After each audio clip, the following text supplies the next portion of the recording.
Bueno, y a días de concluir el gobierno de Sebastián Piñera, surgen algunos cuestionamientos respecto al cumplimiento legislativo de su gobierno, como es tradicional cada vez que termina un mandato y comienza otro.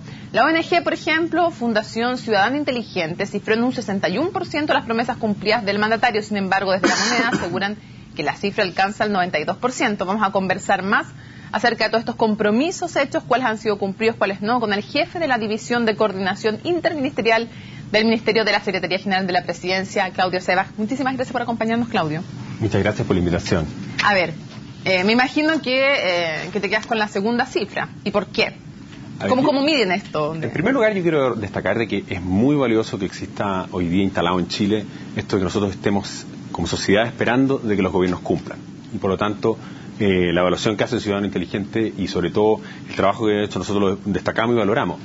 Pero claramente nosotros tenemos metodología distinta. Nosotros hemos buscado en materia legislativa analizar tanto los proyectos que han sido ingresados tanto como los que hemos estado tramitando, y en eso nuestro nivel de cumplimiento alcanzó finalmente, y esto es un tema importante, cuando terminó la semana ayer, un 93%. ¿Cómo? Explíquenle a la gente súper fácil. Cuando ustedes dicen, por ejemplo, hemos cumplido con un 92% de las leyes, ¿se refieren a que desde que mandaron, por ejemplo, solo proyectos nuevos, todos terminados, en qué estado? Primero que nada, y eso es uno de los temas que el presidente siempre ha planteado, queremos ser evaluados sobre todo por los resultados. Entonces, el componente legislativo es un elemento más de la gran cantidad de resultados que un gobierno genera. Estamos nosotros todos conscientes que las cifras en materia de empleo, en materia de crecimiento, reconstrucción, son las cifras. Pero para entrar en el detalle en la materia legislativa, uno de los temas centrales es primero determinar cuáles son los compromisos y qué tipo de instrumentos requieren.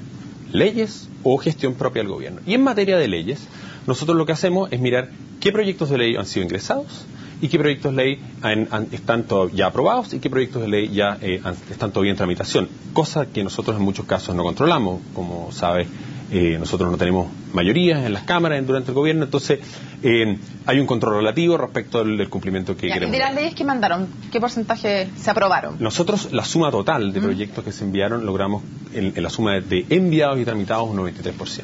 O sea, tú le dices al país que claro, del total de 100% de total de las leyes que envió Sebastián Piñera al Congreso, el 93% está aprobado. Así es. No, el 93% es la suma entre lo enviado y lo que está en tramitación. Ah, ya, pero los que fueron aprobados, ¿qué porcentaje es? La que están cerrados, que ya son ley. Es cerca del 70%. 70%. Ahí, en ese sentido, se aproximarían las cifras a otras mediciones, si tomamos solo lo que es ley. Claro, lo que es ley. Lo que pasa es que eso es justamente, como digo, un aspecto muy... Y yo, como digo, Ciudadano Inteligente tiene esa metodología. Lo importante también tiene que ver con la rigurosidad respecto al análisis, y ahí es donde empezamos a entrar en algunas discrepancias. Pero no me equivoco entonces si digo que el 70% de las leyes que el presidente Sebastián Piñera ingresó son ley hoy. Claro, pero ellos consideran también las leyes ingresadas en su medición. Okay. No, lo decía más allá de Ciudadano Inteligente, sino que sí se podía tomar como eso. Ahora, ¿qué ves un poco? ¿Cuál fue el ministerio más cumplidor? Sin duda, yo diría que el presidente planteó un cierto conjunto de ejes en los cuales nosotros tenemos crecimiento, materia de empleo, y hay grandes reformas en materia de crecimiento, y ahí están los ministerios de Hacienda que han liderado, el Ministerio de Energía que hizo las reformas como la carretera, ¿no es cierto?, los temas de 2020 y 2025, la ley de la interconexión con el norte. Tenemos en materia de energía una agenda importante cumplida, que es tanto legislativa como de normativa. Yo diría que es un ministerio que, a pesar de que ha habido muchas veces un cuestionamiento respecto a un ministerio muy importante. Se destacaría el Ministerio de Energía. Como el Ministerio de Hacienda, un conjunto de reformas, por ejemplo, para incentivar a las pymes, un conjunto de reformas tributarias, una de ellas muy importante para financiar la reconstrucción, y es también un ministerio que ha cumplido en todo eso. Y por otro lado, evidentemente, el Ministerio de Secretaría General de la Presidencia con un conjunto de reformas democráticas fundamentales. Ok. Ahora, ¿cuáles han sido los menos cumplidores? Bueno, lo que pasa es que muchas veces hay dificultades en cumplir. Por ejemplo, pero por lo que sea, después vamos a analizar eso y vamos a analizar la oposición y cuánto le ha entorpecido en el trabajo, pero ¿cuál fue el ministerio que cumplió menos tareas de las que se le habían asignado? Eso tienen que tenerlo medido, no me diga que no. No, pero a ver, convengamos, ¿qué es lo que significa el ministerio que cumpla? O cuando estamos hablando de tramitación legislativa, es el Congreso en el cual uno busca cumplir. Por ejemplo, hemos tenido... Ustedes no solo midieron el tema de la agenda legislativa, entonces... No, en términos generales, nosotros, sin duda, el ministerio que uno tiene que decir más valioso ha sido tanto el Ministerio de Vivienda en materia de reconstrucción, como el Ministerio del Trabajo en todo lo que haya logrado. Pero y el que hizo menos de lo que se le había planteado, aunque ustedes valoren mucho lo que hizo, pero el que de los porcentajes te manejan, este cumple más, este cumple menos. ¿Cuál es el que cumplió menos? Hemos tenido, ¿no es cierto?, dificultades en algunos casos de aprobar reformas. Por ejemplo, vimos que hubo rechazos cuando tratamos de reformar la ley de ADP. y eso es el Ministerio de Hacienda, que si bien cumplió un conjunto de otras leyes, tuvimos un rechazo en la materia, tuvimos dificultades para aprobar, por ejemplo, la reforma para transformar el Sename, que es el Ministerio de Justicia, también en los notarios, la reforma de notarios fue muy rechazada en el Parlamento, entonces son cambios difíciles. Ya, pero el Ministerio de Justicia, sea por las razones que sean, ¿serían uno de los que menos pudo cumplir sus tareas? Claro, que comparativamente ha sido un tema difícil para el Ministerio de Justicia salir adelante con reformas a los notarios, que es un grupo muy difícil de reformar, y también en la reforma del Sename, que es una reforma que viene además de propuesta, ¿no es cierto?, que hay que dividir el Sename en dos servicios, uno que se dedica a la protección de la infancia y otro a los temas de responsabilidad penal adolescente. ¿El mayor éxito y el mayor fracaso del gobierno? Sin duda, el mayor éxito es haber logrado los resultados en todos los ámbitos que hemos logrado. Ese es el primer mayor éxito. El mayor legado político de este gobierno es los resultados en materia de empleo, en materia de crecimiento, y el segundo gran éxito obviamente es la reconstrucción, reconocida internacionalmente. ¿Y el mayor fracaso? Yo diría que el mayor fracaso es haber no logrado transmitir eso en términos de que las personas finalmente se haya transmitido este legado en la posibilidad de una continuidad de la obra del presidente Sebastián Piñera. ¿Hubo boicot de la oposición, deliberado, intencionado? Sin duda, muchas veces hubo situaciones difíciles en la negociación en el Congreso. Que no es lo mismo que boicot, por eso le pregunto, si hubo una intención de obstruir de parte de la oposición. Claramente vemos casos, y tal vez yo diría uno de los más dramáticos en lo personal que me tocó vivir fue el caso de Harald Beyer. A uno de los ministros más destacados de educación que hemos tenido en la historia democrática, sin duda haber hecho lo que se le hizo en el Congreso para mí es un boicot enorme a la labor del Ejecutivo, una reforma educativa que es finalmente la reforma más importante a largo plazo en nuestro país. O sea, ¿usted piensa que esos parlamentarios de oposición votaron por destituir a Harald Beyer a sabiendas de que actuaban injustamente? Absolutamente. Sabiendo además que Harald Beyer estaba impulsando un conjunto de reformas en materia de educación inicial, en materia de educación escolar, como la reforma de la carrera docente, en materia de educación superior, como la reforma al financiamiento. Entonces, finalmente, atribuirle a él problemas que se venían arrastrando y que habían sido creados en 15 años anteriores fue una cosa muy injusta. ¿Cuál es la mayor traba para las transformaciones del Estado? Usted que vivió ahora por dentro. A mí que me ha tocado trabajar tanto en el gobierno de Ricardo Lagos como en este gobierno, sin duda uno de los grandes desafíos en la modernización del Estado es cambiar la cultura.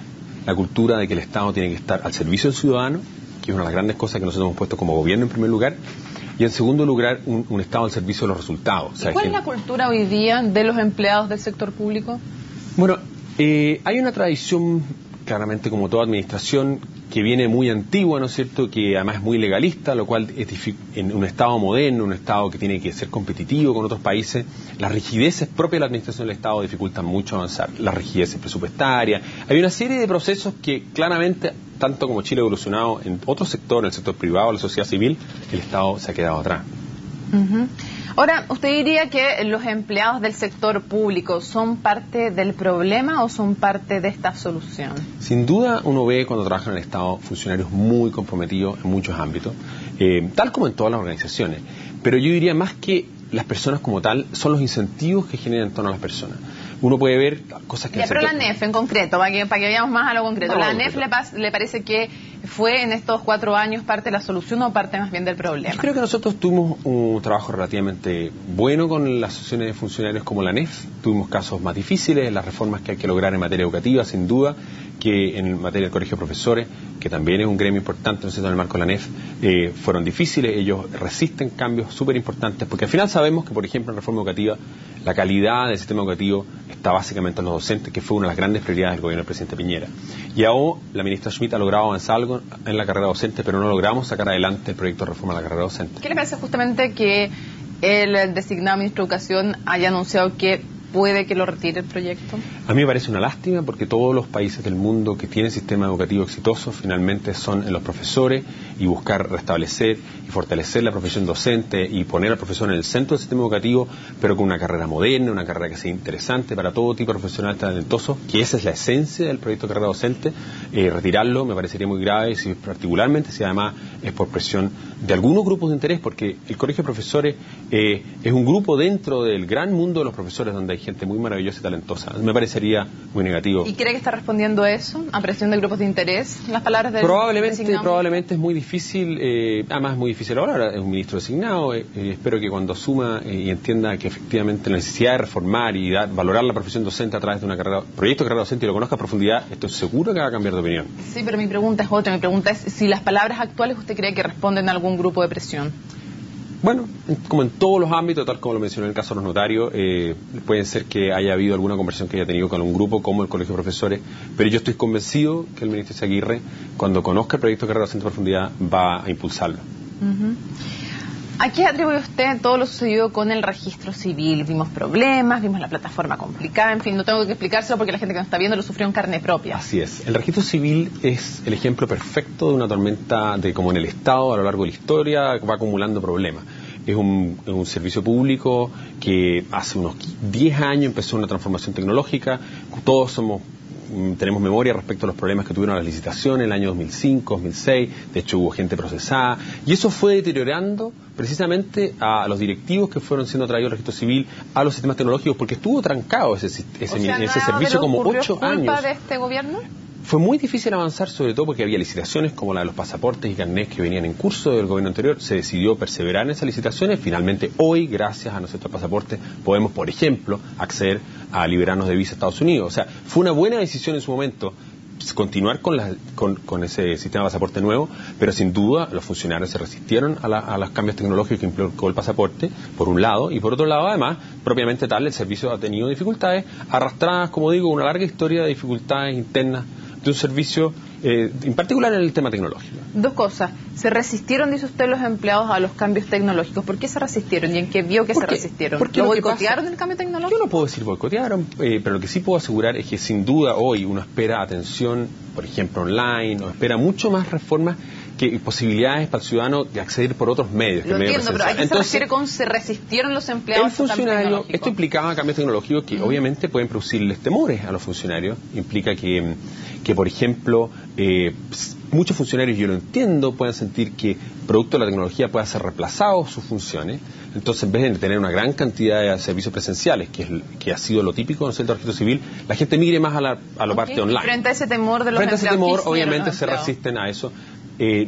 Bueno, se vio en algunos casos retrasar el servicio, dificultades, pero yo no conozco deliberadamente retrasaron el servicio. Bueno, tuvimos uno de los paros más largos y complejos. No está refiriendo al paro, usted me está diciendo que hay funcionarios que retrasaron el servicio. Claro, a través del paro. El paro mantuvo... No se está refiriendo a eso al principio, no fue así como lo entendí. No me expliqué nada. Quiero decir que el paro del registro civil ha sido uno de los paros más duros que ha tenido ese servicio, y eso retrasó mucho el proceso.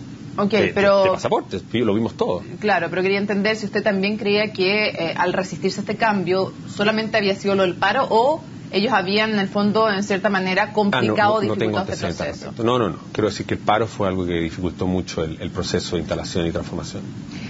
¿Cuál es la reforma, diría usted, más urgente que hay que hacer al Estado en Chile? Yo diría, y nosotros, que debemos perseverar en una reforma muy importante que se hizo hace 10 años, que es la alta dirección pública. Lamentablemente nosotros enviamos un proyecto de ley de perfeccionar la alta dirección pública en ese aprendizaje, porque finalmente son los liderazgos y la capacidad que el Estado tiene de atraer talentos directivos, que no estamos hablando a nivel político, no estamos hablando de los ministros, subsecretarios, estamos hablando de los directivos del Estado. Poder atraer profesionales talentosos para dirigirlo y perfeccionar la alta dirección pública, que es muy buena, pero que tiene que mejorar, es para mí uno de los desafíos importantes. ¿Cómo hacemos que el Estado pueda atraer personas más talentosas a su servicio? Usted trabajó con el gobierno de Ricardo Lagos y con el gobierno de Sebastián Piñera. ¿Qué fue lo que lo llamó a colaborar con el gobierno de Ricardo Lagos y qué lo llamó a colaborar con el gobierno de Sebastián Piñera? En el gobierno de Ricardo Lagos me llamó a colaborar Javier Echeverri, que había hecho ¿Quién? No, es que es muy importante el quién. Uno en los trabajos ve los liderazgos y eso es lo que uno lo llaman. Javier Echeverri, que había hecho una gran transformación en impuesto interno, y lo llamó el presidente Lagos a transformar el Ministerio de Obras Públicas y el Ministerio de Transporte. Y ahí me tocó colaborar con él a lo largo de varios años, a lo largo de todo Chile como asesor en infraestructura. Y él lo único que pidió es profesionalismo y lealtad al Ministerio, y fue uno de los momentos muy fascinantes en la administración de Ricardo Lagos. Y evidentemente el liderazgo del presidente Piñera y sobre todo también del ministro de la Presidencia, Cristian Larroulé, fue una cosa que me llamó la atención a la hora de sumarme al gobierno del presidente Piñera, y es algo que es una de las experiencias más espectaculares que una persona puede tener. ¿Cuál ha sido el mejor gobierno desde el retorno a la democracia? Sin duda el gobierno del presidente Sebastián Piñera. un gobierno que ha logrado, en primer lugar, dejar instalado que es posible llegar al desarrollo, que ha hecho reformas profundas, que ha vuelto a poner a Chile en esa senda, ha vuelto a hacer posible, que es posible generar una gran cantidad de resultados, y yo estoy convencido que además la reconstrucción, que fue algo fuera de programa, va a también ser un gran legado del gobierno del presidente Piñera. ¿Estaría dispuesto a trabajar en el gobierno de Michelle Bachelet? Mis planes personales son distintos hoy, pero sin duda yo considero que lo importante que necesitamos como país es tener al servicio de cualquier presidente de la República a los mejores profesionales, y por lo tanto yo también espero y veo que la presidenta Bachelet pueda contar con una presidencia de la República que pueda para ella tener las herramientas para cumplir con su mandato de gobierno. Yo creo que, no creo y no nadie me lo ha preguntado, pero insisto que he hecho lo posible para que nosotros hagamos un muy buen traspaso, para que ella cuente con todo, para hacer un gran gobierno. ¿Usted siente que el trato de los funcionarios que se dio a los funcionarios públicos en el gobierno del presidente Sebastián Piñera respecto a los que venían es el mismo que se hizo durante la concertación? Me refiero, ¿cuánto se confió en los que ya venían desde antes? Bueno, cuando nosotros llegamos al gobierno, primero que nada nos enfrentamos a un terremoto y por lo tanto necesitábamos todos sumar todas las manos. Y además, en lo personal y con los equipos que nosotros armamos, sumamos a mucha gente y mantuvimos a mucha gente en los equipos precisamente porque creemos que finalmente esto es un tema de Estado. Y yo espero, y también lo veo, que nosotros debemos como país transitar cada vez más a un Estado más profesional, donde independiente del gobierno de turno, los funcionarios de Estado permanezcan y sirvan generando resultados, siendo proactivos, y eso espero que pase también con esta nueva transición, y por eso hemos puesto un gran esfuerzo en entregar de muy buena forma al gobierno a la presidenta Bachelet. ¿No lo recibieron de buena forma? ¿En qué sentido? ¿A nosotros? Sí, por ejemplo, hubo hartas quejas respecto de la falta de información en los ministerios, de información borrada en los ministerios. ¿Esa fue una dificultad real? ¿A cómo se lo entregaron? Nosotros cuando llegamos tuvimos dificultades reales. A mí en lo personal recibí una nómina a los funcionarios y hubo muy poca información en ese momento, pero sin duda nosotros hemos hecho un esfuerzo enorme. ¿Había información literalmente que el gobierno anterior borró y que no se lo entregó a ustedes? Nos provieron poca información. Fue una situación, yo recibí poca o nada de información. ¿Y eso qué quiere decir? ¿Qué información que se borró? No sé, no la tenía. Yo llegué, los estantes, el computador estaba vacío, yo no tenía información, pero lo que sí puedo decir... ¿Y cómo se explica eso entonces? ¿Usted cree que esa gente trabajaba sin esa información o que la borraron? No lo sé. Francamente, habría que preguntarle a ellos. Porque yo llegué y no había nada. ¿No lo sabe o no lo quiere decir? No, estoy diciendo súper franco. O sea, supongo que había información, pero yo me encontré con... Y si supone que había información, entonces supone también que la borraron si que usted se encontró con nada. O sea, habría que preguntarle a ellos, no sé. Ellos manejaban sistemas. Había un sistema de seguimiento programático en el Ministerio de la Presidencia que tenía información programática, pero claramente nosotros hemos buscado hacer... ¿Y cuando ustedes llegaron? Sí. No había nada. No, eso digo que eso había, pero los demás, por ejemplo, la información respecto a los proyectos de ley y cosas así, nosotros no nos encontramos con la información. ¿Con qué información les faltó? Por ejemplo, los distintos proyectos en trámite. Nos gustaría haber tenido información y detalle del análisis, de la información previa para análisis del ingreso del proyecto de ley. No hubiera tenido antecedentes que estaba tramitándose y por eso nosotros ahora en el traspaso hemos... ¿Y eso no estaba? Eso nosotros no lo recibimos. ¿Qué más le faltaba? Yo puedo atribuir tal vez a la situación que había post-terremoto. No sé cuáles son las razones por las cuales no recibimos información. El hecho es que no la recibimos. Pero sí, y ustedes lo pueden ver y ustedes lo han visto en estos días, en todas las reuniones que hemos tenido traspaso, nosotros, el presidente Piñera envió un instructivo en enero definiendo exactamente todos los elementos que nosotros queríamos entregar y además un instructivo que perdura en el tiempo. O sea, estoy seguro que cuando la presidenta Bachelet al final de su periodo entregue el poder va a tener, dado que esto es una mejor institucionalidad de traspaso, claramente una hoja de ruta que se tiene que entregar a un nuevo gobierno.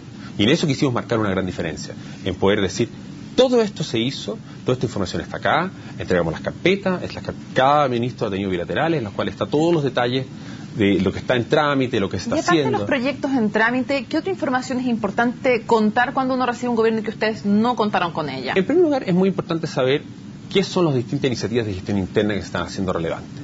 Es decir, miren, porque muchas cosas que los ministerios hacen no necesariamente tienen que ver con los proyectos de ley. Sí, por eso lo pregunto. Gestión y sobre todo en algún ministerio como los ministerios de la presidencia, donde hubo recambio personal, en el caso, por ejemplo, de esta división jurídica, que muy poca gente continuó con el gobierno del presidente Piñera, entonces también se pierde mucho capital humano. Y eso debería ser una cosa que en el futuro espero que no siga pasando. O sea, un país como Inglaterra cambia un primer ministro y no cambian más de 5 o 7 personas en su entorno.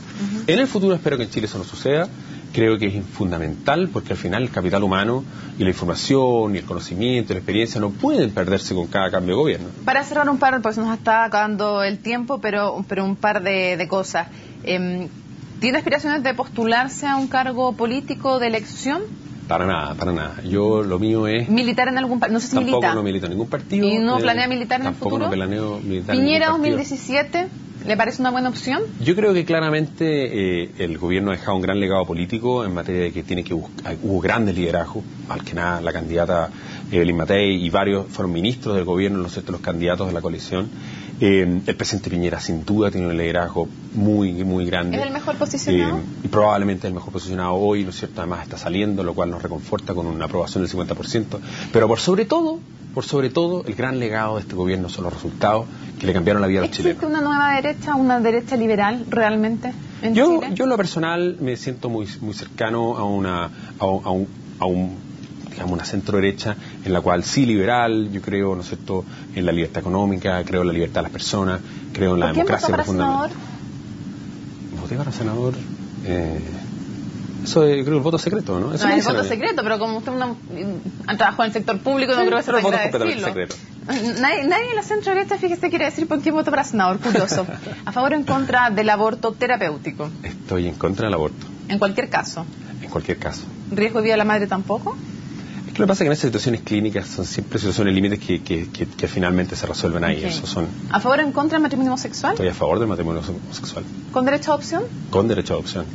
¿Educación gratuita para todos? Lo principal es la calidad en la educación. La gratuidad, a mí parece, sobre todo, hoy día tenemos un sistema municipal que es gratuito para todos. Lo que tenemos que buscar es un sistema que dé calidad para todos, antes que cualquier cosa. Y en educación superior, tener un sistema, y tal como la presidenta electa Bachelet lo dijo, es injusto tener un sistema en el cual dé gratuidad para todos. Tiene que ser un sistema donde todos tengan la posibilidad de la educación superior, pero pensar en gratuidad para todos atenta directamente contra una aspiración de calidad. No son compatibles. Entonces lo que tenemos que discutir hoy es cómo tenemos un sistema de educación que dé calidad, y sobre todo calidad para todos, y sobre todo equidad en la calidad para todos. Para Esa cerrar, es la pregunta. Porque se nos acabó el tiempo. En el actual contexto económico, de desaceleración económica, ¿es factible hacer una reforma tributaria como la que presentó Michelle Bachelet sin afectar el crecimiento de manera importante? Yo creo que sin duda algunas de las señales que el gobierno electo fue dando pueden generar dificultad, y se ha visto ya en materia de expectativa respecto del futuro económico. Entonces, entrar, y no se conocen todavía los detalles de una reforma tributaria, es muy difícil evaluarlo. Se ha hablado de una reforma tributaria, pero mientras no se sepa y no se conozca... Eliminar el FUD, subir el impuesto a la empresa en sin duda, eliminar el FUD y esas cosas pueden ser... Bueno, ¿eso es una buena idea cuando se está desacelerando la economía? Yo creo que lo prioritario es mantener una senda de desarrollo, y esa senda de desarrollo exige como condición necesaria, y tal como ha sucedido en los últimos 4 años de gobierno, crecimiento económico. Perturbar el crecimiento económico, sobre todo generar incertidumbre durante largos periodos de tiempo, y sobre todo en momentos de incertidumbre también global. Estamos viendo el caso, ¿no es cierto?, de la situación en Ucrania. Esas son situaciones externas que hay que poner en la consideración a la hora de considerar una reforma tributaria. Yo creo que es apresurado, no se conozcan los detalles, pero sí me parece que poner en riesgo la posibilidad de perseverar en esta meta de país desarrollado, que tiene como condición necesaria tener los recursos para ello, para financiar la educación, la salud, me parecería algo que hay que evaluar muy bien y mirar también el contexto internacional. Claudio, muchísimas gracias por haber estado con nosotros en CNN Chile. Muchas gracias por la invitación. Hacemos una pausa y ya estamos de regreso en CNN Chile en Resumen Ejecutivo.